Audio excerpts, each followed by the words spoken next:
Mesdames et messieurs, bonsoir. Merci d'avoir choisi RTI1 pour vous informer à la une de ce 20h.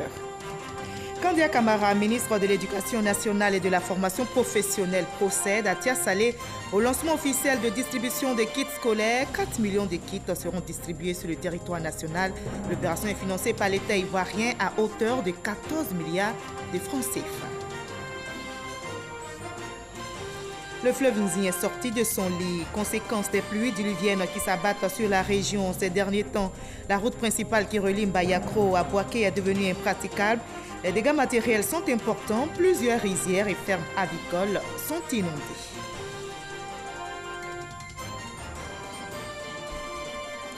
Saviez-vous que l'usage du béton comme matériau de base dans la construction des logements contribuerait à maintenir la chaleur dans nos maisons face au règne du tout béton? D'autres matériaux comme le géobéton présentent des avantages. Mais qu'en est-il exactement? Réponse dans le dossier VDC de ce 20h. En Tanzanie, les recherches se poursuivent pour retrouver des survivants après le naufrage d'un bateau qui a fait au moins 126 morts. Le président tanzanien a décrété 4 jours de deuil national et ordonné l'arrestation des opérateurs du ferry. Soyez les bienvenus sur RTI1. Nous commençons tout de suite par les États-Unis d'Amérique, où le vice-président Daniel Kablan-Duncan a visité lors de son passage à Washington le Musée national de l'histoire et la culture afro-américaine. Visite effectuée en compagnie de l'ambassadeur Andrew Young. Le Musée national de l'histoire et la culture afro-américaine retrace les faits liés notamment à l'émancipation des Américains noirs. Jérôme Kofi Abolin est notre envoyé spécial. Plus de 3 heures de visite. Quand cela se déroule dans le Musée national de l'histoire et la culture afro-américaine à Washington, on ne voit pas le temps passer. Le vice-président de la République de Côte d'Ivoire, Daniel Kablan-Duncan, en compagnie de Andrew Young, au cours de cette visite, découvre, revit l'histoire des grandes mutations américaines, aux conséquences, selon lui, pas seulement négatives, mais empreintes d'espoir. Ce qui est important donc à noter, c'est la résistance qu'un certain nombre de nos frères africains ont porté déjà pendant l'esclavage. On a vu des images terribles de répression et ensuite leur participation même à la guerre de sécession. On a vu tout le passage, le sommet, où il y a eu d'abord ce qu'ils appelaient donc le cercle des larmes, où l'eau tombait pour expier tout ce qui a été fait pendant cette période difficile, mais aussi toutes les réussites, que ce soit dans les différents domaines du sport, dans le domaine donc de la musique, dans le domaine de la science. Nous avons vu donc ces Noirs américains, disons que se montrer et montrer qu'ils sont des hommes. Parce qu'à un endroit on a dit I'm American, moi aussi je suis américain. Et jusqu'à l'élection du président Obama, qu'on a vu aussi. Vous voyez, donc c'est une histoire qui est à la fois triste par ses débuts avec les députés, mais aussi l'histoire donc qui est porteuse d'espoir. Parce que maintenant c'est une communauté qui est soudée et qui se bat pour ses droits et qui croit en l'avenir. Comme son nom l'indique, The National Museum of African American History and Culture raconte l'histoire de l'émancipation et la transformation de l'Amérique. Témoin privilégié de cette histoire, en tant que compagnon de feu Martin Luther King, l'ambassadeur Andrew Young, selon le vice-président ivoirien, reste incontestablement l'un des leaders quant au processus de rapprochement des peuples américains et africains, surtout avec ses nombreux déplacements en Afrique. Et l'histoire des Afro-Américains est aussi connue ici en Côte d'Ivoire. Le pays met l'accent, entre autres, sur l'éducation. La rentrée scolaire est effective depuis quelques jours. La ministre de l'Éducation nationale, Kandia Camara, a procédé à Tia-Salé au lancement officiel de distribution de kits scolaires. 4 millions de kits seront distribués sur le territoire national. L'opération va coûter au total 14 milliards de francs CFA. Sephora Zegui, Franck Quadio, pour le reportage. Tia-Salé, ville située à 120 km d'Abidjan, choisie par Kandia Camara, ministre de l'Éducation nationale, de l'enseignement technique et de la formation professionnelle, pour lancer officiellement l'opération de distribution de plus de 4 millions de kits et manuels scolaires dans les établissements primaires publics du pays. Au groupe scolaire Plateau de Tia-Salé, Kandia Camara annonce aux élèves, parents d'élèves et à la communauté éducative que le gouvernement mettra tout en œuvre pour favoriser l'accès équitable de tous les enfants de Côte d'Ivoire à une école gratuite et de qualité. Pour la présente rentrée scolaire, nous atteignons la vitesse de croisière avec plus de 4 millions de kits et manuels scolaires distribués pour un montant de 14 milliards de francs CFA. La politique de gratuité de l'école est bel et bien une réalité dans notre pays. Nous pouvons le dire haut et fort. Cette option exprime clairement la volonté du gouvernement de participer à la démocratisation de l'accès à l'éducation de base et de réduire les inégalités. Les kits sont totalement gratuits. Vous ne devez pas débourser un seul centime pour les acquérir. Le représentant résident de l'UNICEF, partenaire de l'école ivoirienne, apprécie l'opération initiée depuis 2011. Il a même quelques doléances.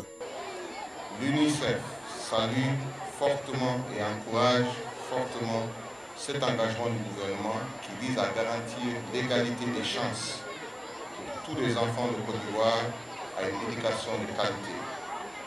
L'UNICEF encourage le gouvernement de Côte d'Ivoire à étendre la distribution des kits jusqu'au premier cycle du secondaire pour aller progressivement vers la gratuité de l'éducation de base. Cette opération de distribution de kits et manuels scolaires est une bouffée d'air pour les parents et suscite la joie des enfants. Nous vous remercions de tout cœur pour le soulagement que vous nous apportez en nous distribuant gratuitement des kits scolaires dès le début de l'année.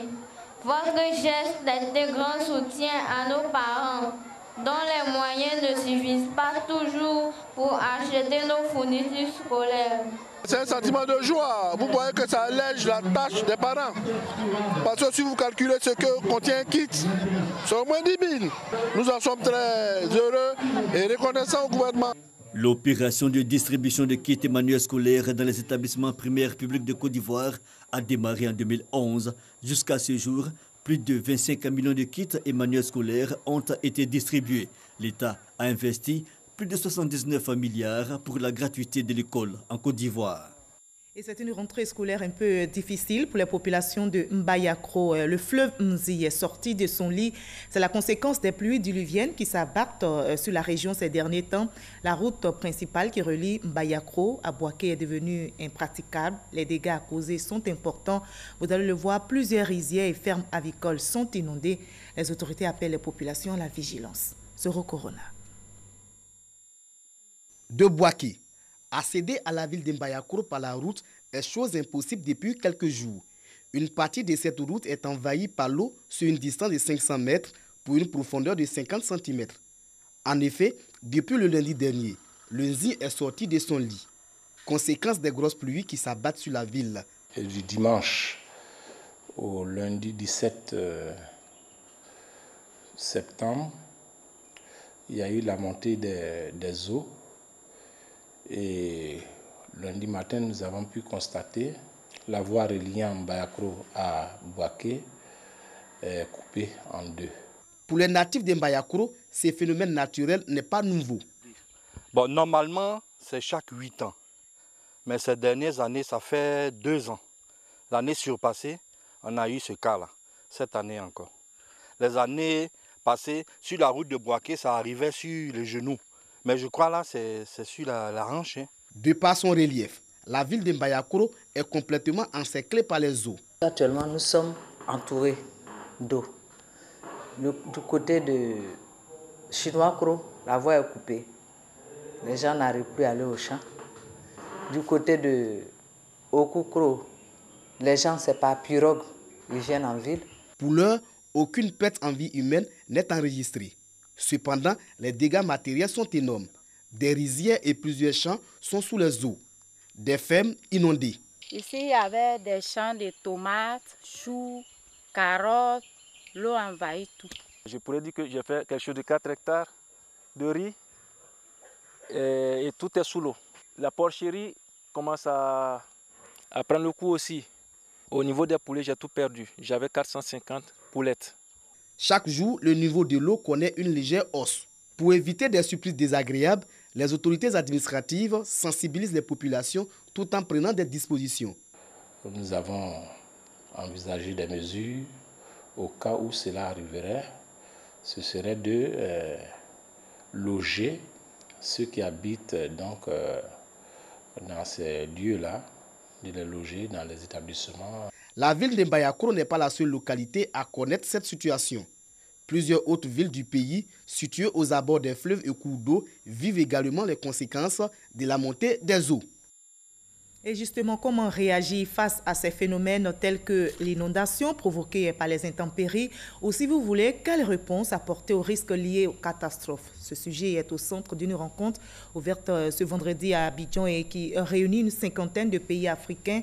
Ces experts en environnement réfléchissent sur les services météorologiques et climatiques. Grâce Kando. Experts nationaux et internationaux de la météorologie et de l'hydrologie venus de 50 pays d'Afrique et d'Europe sont à Abidjan. Ces experts réfléchissent sur la réduction des risques de catastrophes liés au climat tels que les inondations, sécheresses et feux de brousse.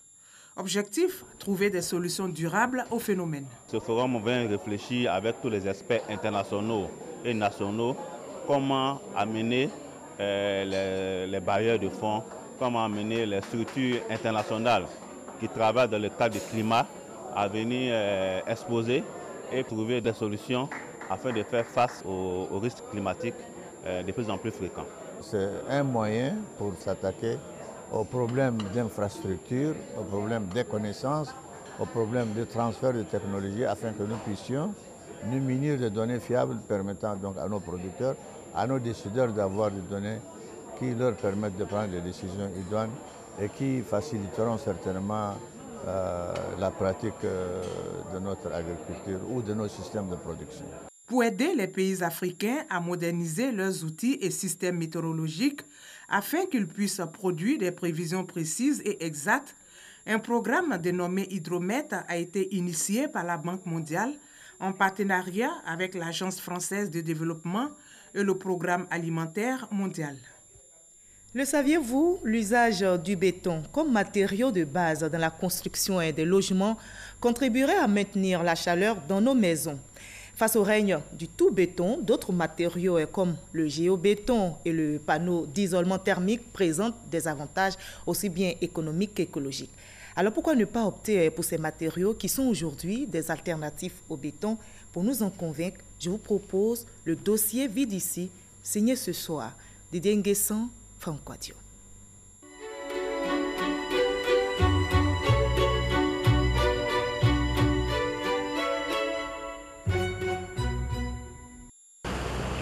En ville, il règne en maître. C'est le recours systématique pour la construction des maisons. Pourtant, le béton est accusé de retenir la chaleur à l'intérieur des habitations. Le matin, lorsque vous vous levez, vous touchez le mur, il est froid.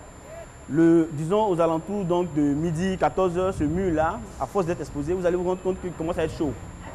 Voilà. Et le soir, c'est invivable dans la maison parce qu'en réalité, la fraîcheur qu'il reçoit à l'extérieur, il l'emmagasine et il repousse la chaleur à l'intérieur de la maison.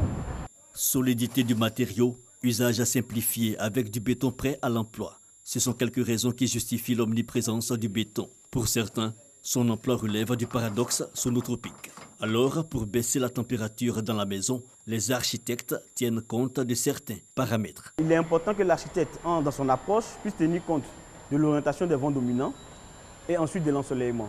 L'architecte orientera ses ouvertures de manière à réduire donc, la conservation de la chaleur donc, à l'intérieur de ce bâtiment. Des matériaux alternatifs existent. Le plus connu est le géobéton. Sa matière première, la terre, accessible et peu coûteuse, est stabilisée avec du ciment selon le ratio 6 ou 10 brouettes de terre pour un sac de ciment. Les briques de terre compactées utilisent très peu d'eau. L'usage du géobéton dans la construction des bâtiments n'est pas très répandu en Côte d'Ivoire. Le savoir-faire ne manque pas pour autant. C'est de la terre à laquelle on ajoute du ciment pour pouvoir avoir des blocs qui sont durs, qui résistent.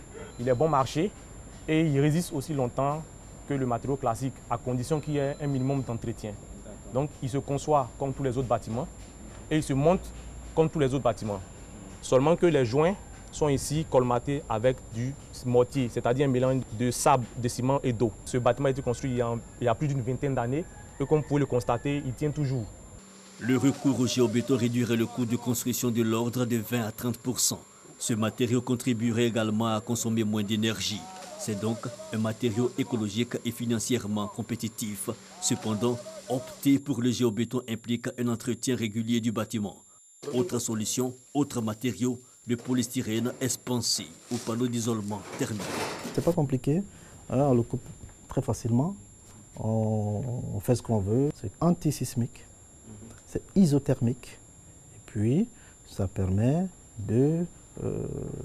d'insonoriser le bâtiment et tout le mur est un porteur. Et donc c'est facile à monter.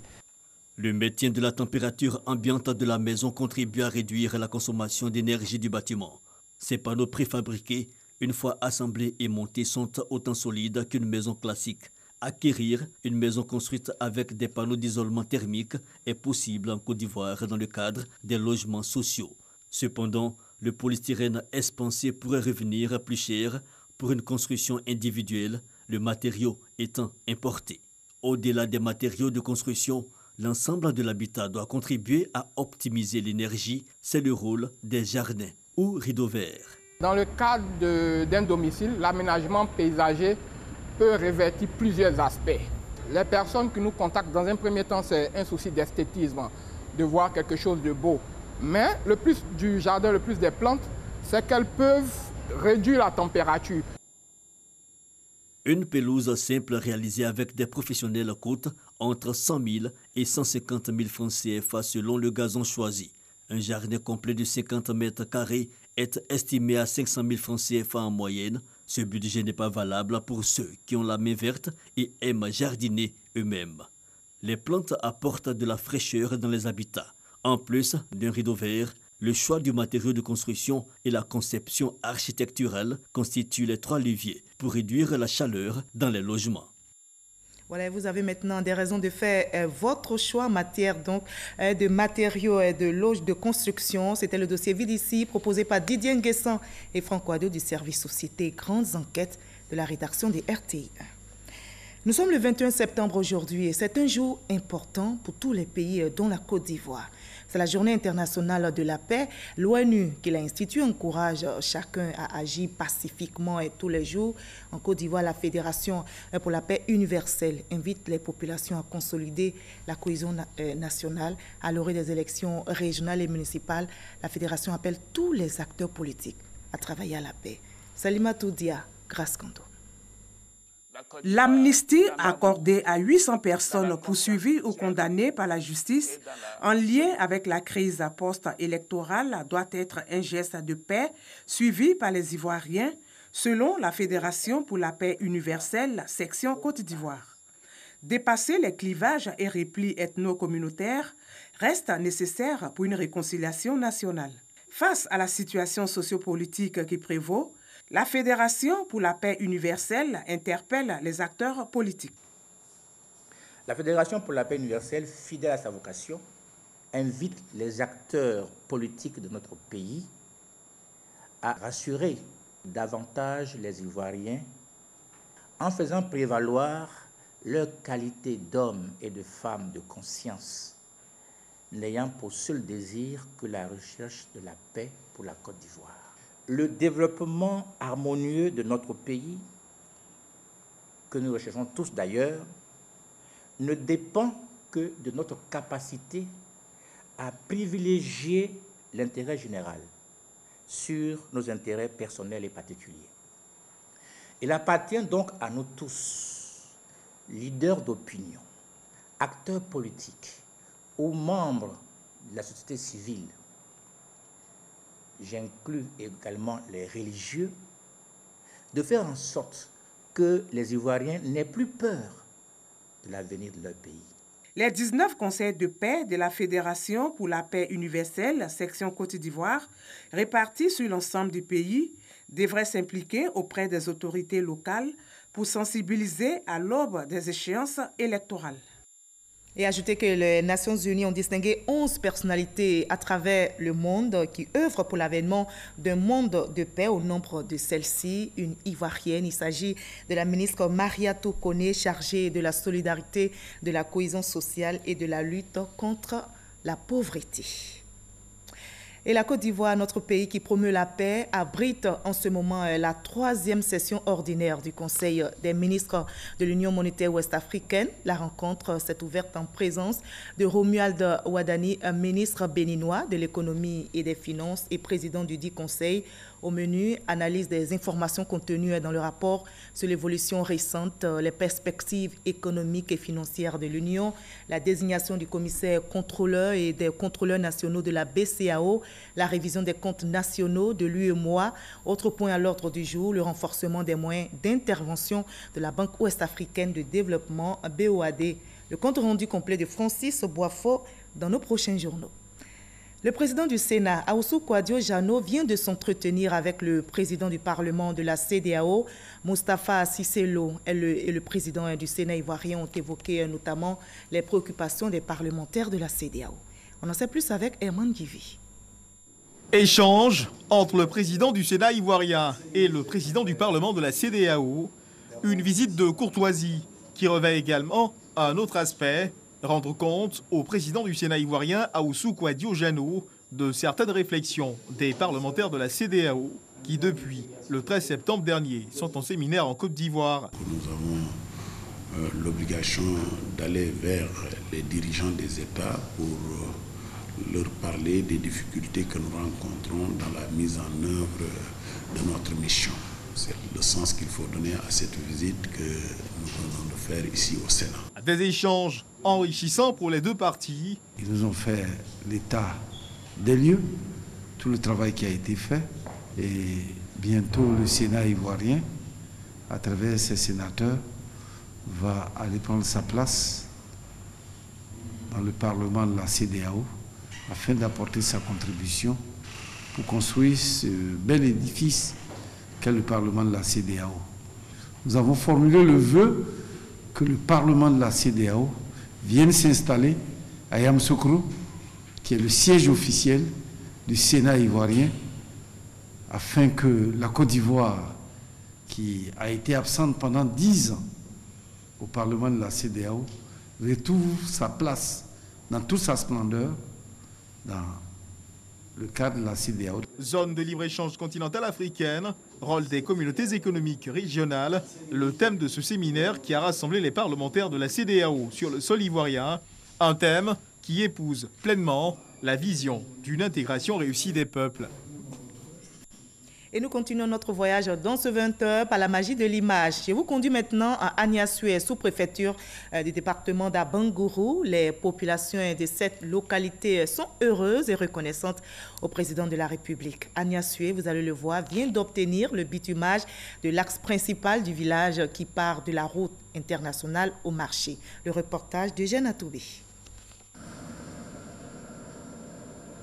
Agnassoué, jeune sous-préfecture dans le département d'Abangourou. Dans cette localité, porte d'entrée sud dans la région de l'Indénieu-Guablin, le vœu le plus cher aux populations est le bitumage de la route qui mène de la gare au marché jusqu'au domicile du chef du village. Dans tous les milieux, hommes et femmes en parlent avec beaucoup d'enthousiasme, non sans quelque espoir de voir ce vœu réalisé. Vraiment, on n'était pas contents parce qu'ils avaient dit qu'ils allaient faire. Au dernier moment, c'est resté.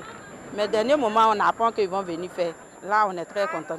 Agnassoué, avec le goudron sur la voie principale, celui qui arrive sans même vérifier, visiter tout le village, dirait ailleurs, ah, j'ai vu Agnassoué, vraiment c'est une belle ville. Un village qui émerge vers la ville. Je crois que ça fait notre fierté. Voici cette route, objet de toutes les attentions à Agnassoué. La circulation y est dense, réunissant véhicules, bicyclettes, motos et piétons, allant au marché, au cimetière, au domicile du chef du village ou à l'école. C'est là que s'arrête cette route, longue d'à peu près 1 kilomètre. Autant elle est connue par les populations d'Agnassoué, autant le président du conseil régional de l'Indénieu-Guablin la connaît pour s'y être rendu plusieurs fois dans le cadre des rencontres avec les populations d'Agnassoué portant sur les questions du développement. Pour sa dernière visite en date du 13 septembre 2018, Pascal Kwakwabina a vu et entendu des hommes et des femmes rassurés et heureux que le bitumage de la route du marché d'Agnassoué soit au stade de chantier. Premier grand pas d'un projet attendu avec beaucoup de patience. Le président a promis au chef de canton qu'il va faire bitumer la voie centrale de la ville d'Agnassoué. Aujourd'hui, président mis en mission pour venir procéder au lancement des travaux. Lorsque le président de la République, Alassane Ouattara, fait une promesse, il la tient. Voilà encore une preuve supplémentaire. C'est tout le canton d'Agnassoué qui se réjouit du démarrage des travaux de bitumage de la route principale du village. Grand merci au président de la République que nous soutenons et qui ne cesse d'œuvrer pour le bien-être des populations de Côte d'Ivoire.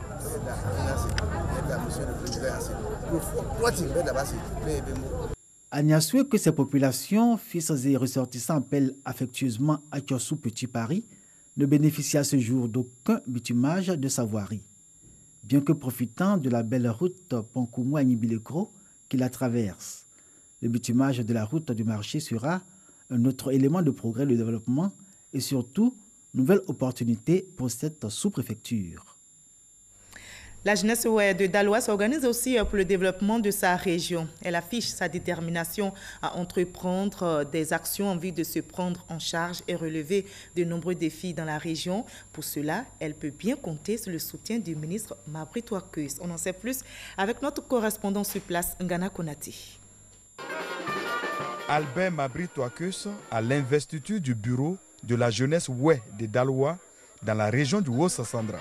Une initiative de cette jeunesse en vue de recevoir des orientations du parrain sur l'entrepreneuriat. Au cours de cette investiture, le chef central de Daloa et le président des chefs de communauté allochtones ont montré leur gratitude au ministre Mabry pour ses actions de développement et de renforcement de la cohésion sociale entre les populations du Haut-Sassandra.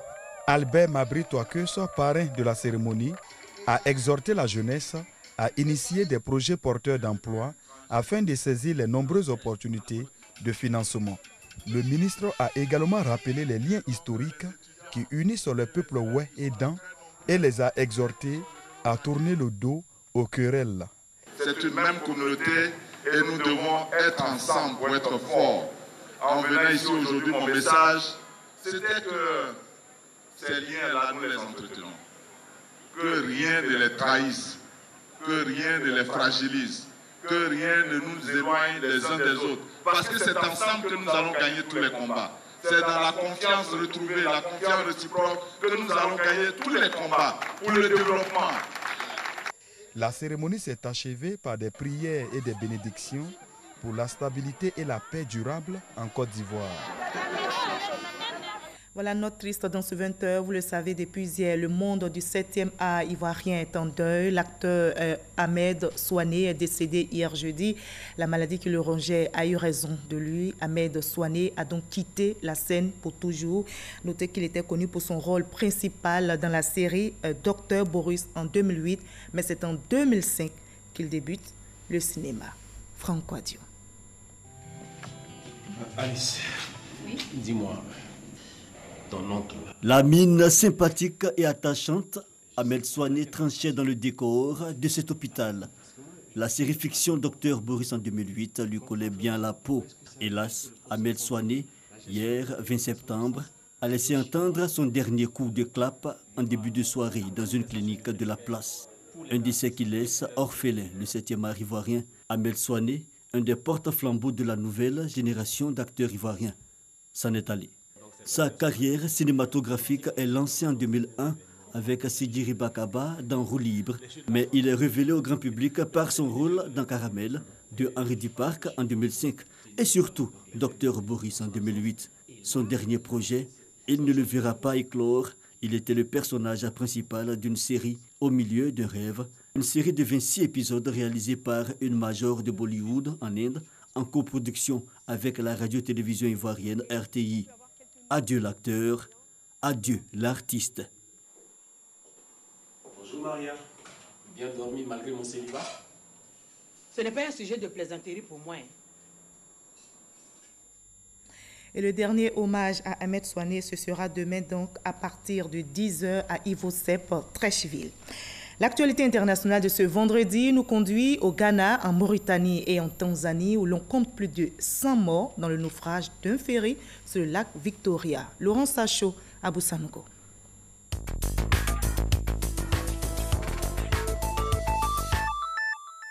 « 34 morts, 2 personnes disparues et des milliers d'autres déplacés.